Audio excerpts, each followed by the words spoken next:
Sì. Conosco una sola verità.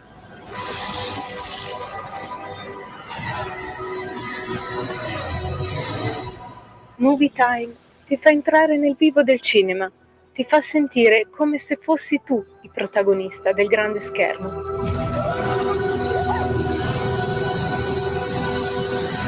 Ogni sabato dalle ore 16.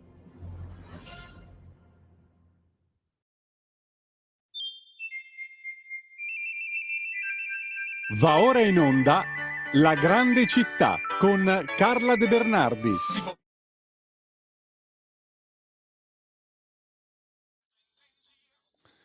Un giorno ce lo dobbiamo portare l'ottimo Eugenio Finardi, il compagno Eugenio Finardi che cantava questo bellissimo pezzo. Ho tutti i suoi dischi io in vinile, quelli dell'epoca, da non gettate alcun oggetto dai finestrini in avanti.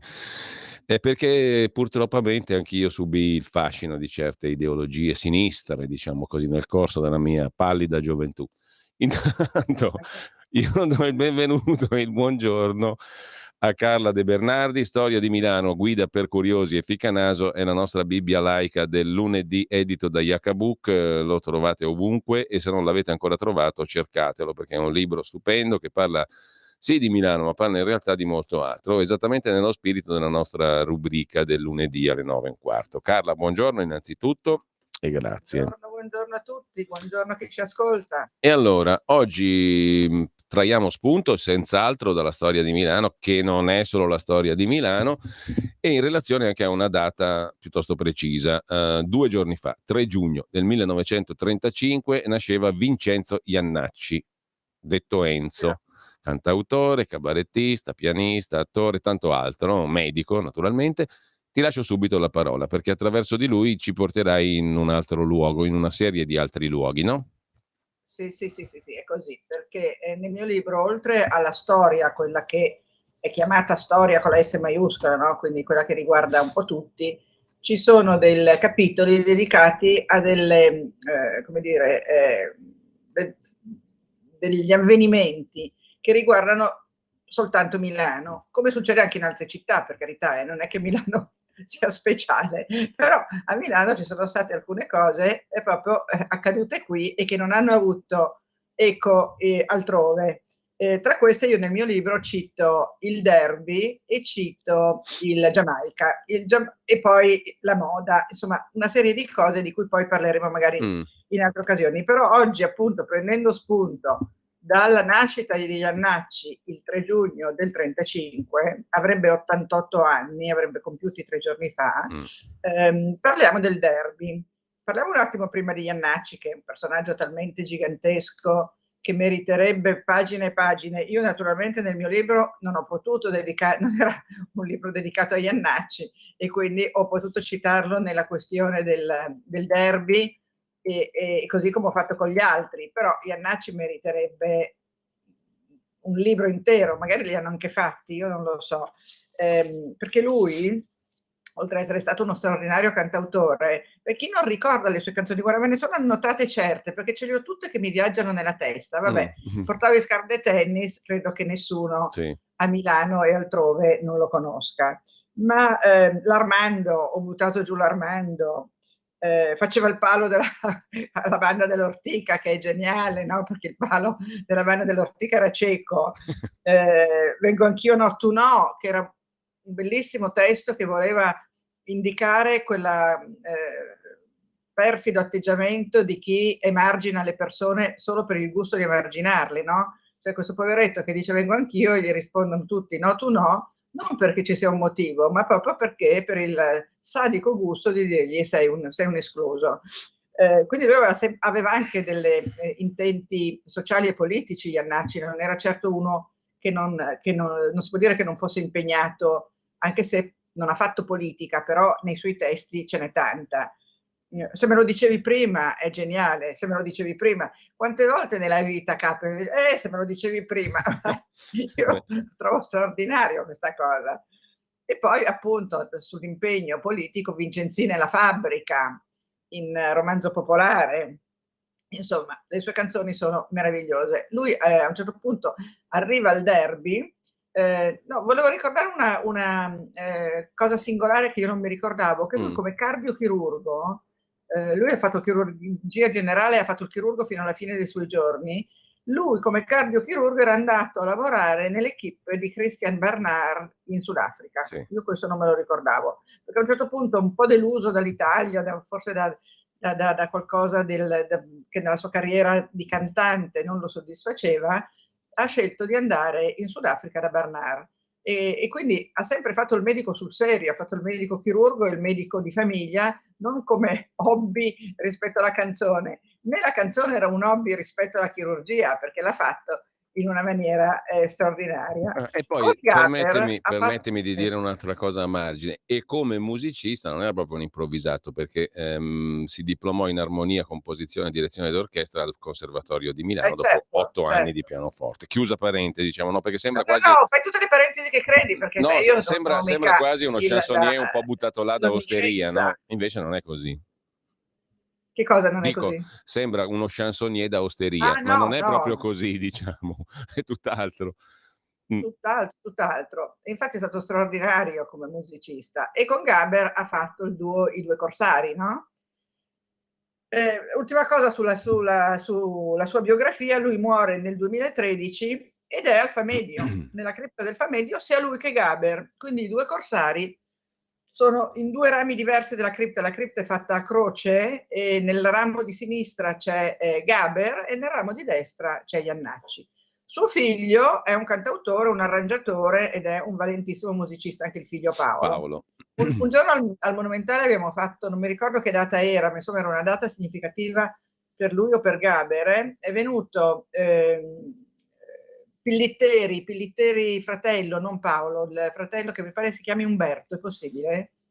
Sai che Non non mi lo ricordo so. il nome, comunque lui è un musicista, è venuto e quasi di nascosto, perché non avevamo chiesto il permesso, gli abbiamo fatto strimpellare nella cripta del Famedio le canzoni di Gaber e di Iannacci alla chitarra e ci era sembrato un omaggio doveroso a questi due, no? Perché ai morti non devi sempre soltanto portare i fiori o andare lì a piangere, andare a suonare le loro canzoni c'era sembrato molto più divertente che di qualsiasi altra cosa. Andrebbe fatto tutti gli anni, in verità. E torniamo all'argomento che dicevamo prima, che è il derby. Il derby che era e è tuttora, c'è tuttora un centro sociale che si chiama Il Cantiere, dove c'era il derby. L'indirizzo era Viale Monterosa 84, 85, 84, vicino a casa mia. Cioè se io vado dritto fino come si chiama, a Via Buonarroti, a Piazza Buonarroti, prendo Viale Monterosa e poi finisce in Piazzale Lotto, quindi è proprio qua. Dal 58 all'85 il derby è stato un luogo fantastico. Io l'ho chiamato nel mio libro una taverna dei destini incrociati, facendo un po' il verso a Calvino, no? Perché? Perché lì si sono incontrati non soltanto tutti i cabarettisti e musicisti, di cui tanti sono poi confluiti a Zelig e a Mediaset, ed è stato il motivo per cui il derby poi è andato in crisi. Quando c'è stata la televisione commerciale, tanti li ha attratti e quindi non c'era più questa, diciamo, questa avanguardia che si riuniva in questa taverna. Questa taverna apparteneva a Gianni Bongiovanni, detto Bongio, e sua moglie Angela, che avevano un ristorante, si chiamava Gigo, tra l'altro il nipote loro era Battantuono e forse anche per idea di Battantuono, o comunque decidono a un certo punto di far vivere questa tavernetta, il ristorante era un po' in crisi, di aprire la tavernetta e di consentire alle persone di esibirsi gratuitamente, cioè i giovani cantautori e comici andavano lì, facevano cabaret, cantavano. Era un po' tipo cave parigina, con i divani neri, scura, tant'è che si dice che fosse frequentata anche da Turatello e da Luciano Lutring, appunto per parlare di destini incrociati, no? Perché lì il pubblico era formato da personaggi come Mastroianni, Mike Bongiorno, Mina, Renzo Arbore, e invece chi si esibiva erano tutti quelli che noi oggi ricordiamo con grandissimo piacere. Molti sono vivi, per fortuna. I Gufi, Cocchi e Renato, Teo Teoccoli, Walter Valdi, Bruno Lauzi, Beppe Viola, Lino Toffolo, Aldo Baglio e Giovanni Storti, Aldo Giovanni e Giacomo, Funari, Gina Michele, Beruschi, Antonio Ricci, Faletti, Paolo Rossi, Lino Patruno e chi più ne ha chi ne metta. Iacchetti che lavorava a Ponte Tresa, dove faceva radio, faceva il conduttore e veniva apposta al derby a Milano. Come si chiama? Francesco Salvi, che veniva sempre da lontano e aveva sempre il problema che rimaneva senza benzina. Paolo Rossi, che si litigava con Giorgio Faletti perché si rubavano le canzoni, ma anche cantanti come Aznavour, come John Coltrane, come, aspetta che me li sono segnati anche questi, Quincy Jones addirittura. Hai capito che cos'era il derby? Era questa roba pazzesca. Io ci sono andata un paio di volte, confesso che non ci sono andata tanto perché io a quell'epoca non abitavo a Milano, abitavo in Liguria e quindi non ci andavo tanto spesso, però quelle volte che sono andata mi ricordo erano tutti, come dire, un po' stralunati, no? Nel mio libro c'è una foto dei quattro dei Gufi, i quattro Gufi, che ha fatto la foto, mi sembra che l'abbia fatta, aspetta che te lo dico, con la bombetta in testa. E vestiti di nero e con la bombetta in testa. È una foto meravigliosa che ha fatto un famoso fotografo a cui ho chiesto ovviamente di poterla pubblicare. Aspetta che vediamo se la trovo. 371 Alfa Castaldi. No, Uliano Lucas, figurati. Niente meno. Uliano Lucas, uno dei grandissimi fotografi milanesi, insieme a Mulas, insieme ad altri, e questi frequentavano appunto il Bar Giamaica di cui parlavamo prima e di cui magari parliamo a botta calda settimana prossima, così non ce ne dimentichiamo. Questa foto di Ulas, ci sono loro quattro, vestiti di nero col collo alto, proprio tipo esistenzialista francese alla Juliette Gréco, su fondo nero. Dal fondo nero emergono le mani che sono messe, come dire, cosa volete da noi. Lo sguardo è stralunato e hanno la bombetta ed emergono proprio dal nero, quindi si vedono soltanto i volti e queste mani unite non a pregare, ma proprio a dire, come dire, a irridere un po', no? Ironicamente, e dire appunto cosa ci possiamo fare? Schecentrimi, esatto, schecentrimi.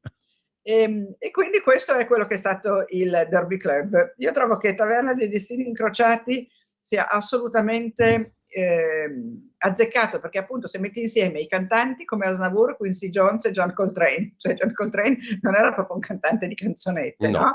Metti insieme Turatello e Lucky Luciano, e il solista del Mitra, Mastroianni, Mina e Renzo Arbore. Credo che Iannacci al derby l'abbia proprio annotato Renzo Arbore, se non ricordo male.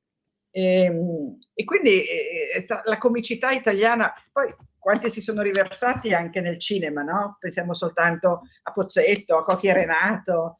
Ecco, alcuni di loro sono appunto Gaber e Iannacci, ma anche Nanni Svampa, ma anche Magni dei Gufi, sono proprio al Monumentale. Quindi il Monumentale torna a essere, lo sai, la mia passione, essendo la presidentessa dell'Associazione Amici del Monumentale, torna sempre fuori, perché lì c'è, per tornare a Calvino, no? L'Audomia, la città dei morti. Città dei morti confina con la città dei vivi, a Milano in modo particolare, perché c'è una cancellata che separa la città dei vivi dalla città dei morti, quindi non sono segregati dietro un muro.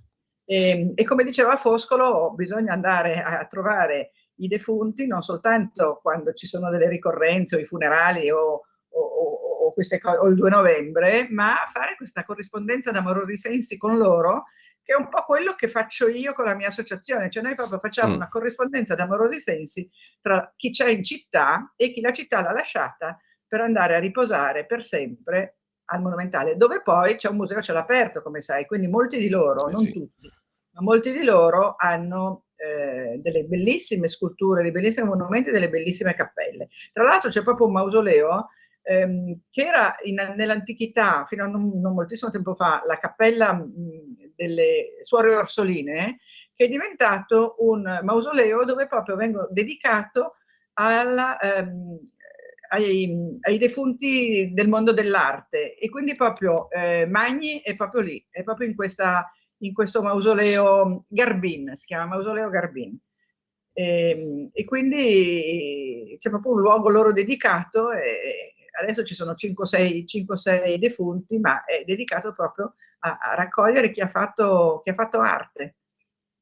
Allora Carla, come di consueto il tempo vola quando abbiamo tante storie da raccontare, da ascoltare, come quelle che ci metti sotto gli occhi e che ci fai ascoltare tu tutti i lunedì.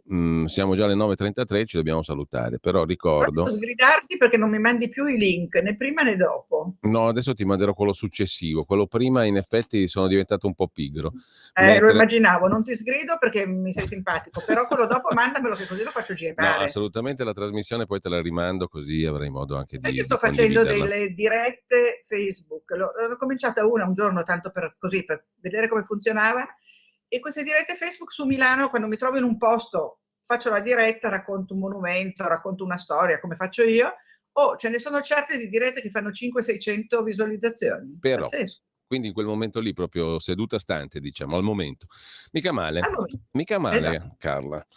Allora, intanto noi ci salutiamo per il momento qua. Storia di Milano, guida per curiosi e ficcanaso, edito da Iacabuc, la nostra Bibbia del lunedì. Libreria c'è, l'ho visto l'altro giorno, sia da Rizzoli che da Feltrinelli. Bene, non perdetelo, anzi compratevelo e gustatevelo, perché poi si legge veramente con grandissimo piacere. No, aspetta, ti dico una cosa, il 24 giugno, che è sabato, lo presento alle 10 alla Biblioteca Braidense, ve lo ridirò anche la volta prossima, con Andrea Cherchi, che è uno dei più importanti, bravi e geniali e generosi, perché poi ha questa caratteristica umana straordinaria di generosità, di Milano. Andrea proietterà delle sue immagini di Milano e commenteremo il mio libro, ma soprattutto commenteremo l'amore suo e l'amore mio per Milano. 24 giugno alle 10 alla Braidense. Fai bene ad anticiparlo, poi ne riparleremo Ne ovviamente. riparleremo nell'imminenza? Magari Grazie. dopo, me ne ricorderò dopo. No dai, tra l'altro il 24 giugno compio gli anni, quindi per me è un grande regalo poter festeggiarlo alla Braidense con Andrea Cherchi. Guarda che ce lo segniamo, Segnatevelo,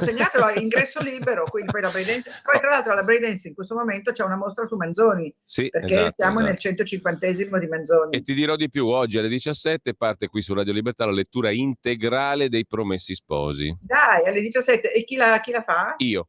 Tu, fantastico! E anche tu cominci come quella presentatrice con quel ramo del lago di Garda? Di Garda, esattamente, perché sennò non sarei iscritto all'ordine dei giornalisti, se non facessi performance di questo tipo. Ciao! Chi non se lo ricorda quel ramo del lago di Garda? Grazie a Carla De Bernardi. Ciao. Buona giornata Carla, e appuntamento ragazzi, l'appuntamento della giornata, c'è poco da fare. Ubi maior minor cessa, tutti i minores cessant. Vale a dire, dove c'è il Manzoni, gli altri scompaiono tutti. Quindi guardate, per carità, sentite oltre la pagina. Tra poco c'è anche Alessandro Panza con la sua rubrica Orizzonti Verticali, ma oggi è la giornata di Alessandro Manzoni alle ore 17 su Radio Libertà e alle ore 21 in replica. Spero, perché se poi non succede, meglio, si crea ancora più pathos, ancora più desiderio, eccetera, eccetera. Comunque, lettura integrale dei Promessi Sposi a partire da oggi, lunedì e giovedì, alle 17, alle 21, solo su Radio Libertà. Avete ascoltato La Grande Città con Carla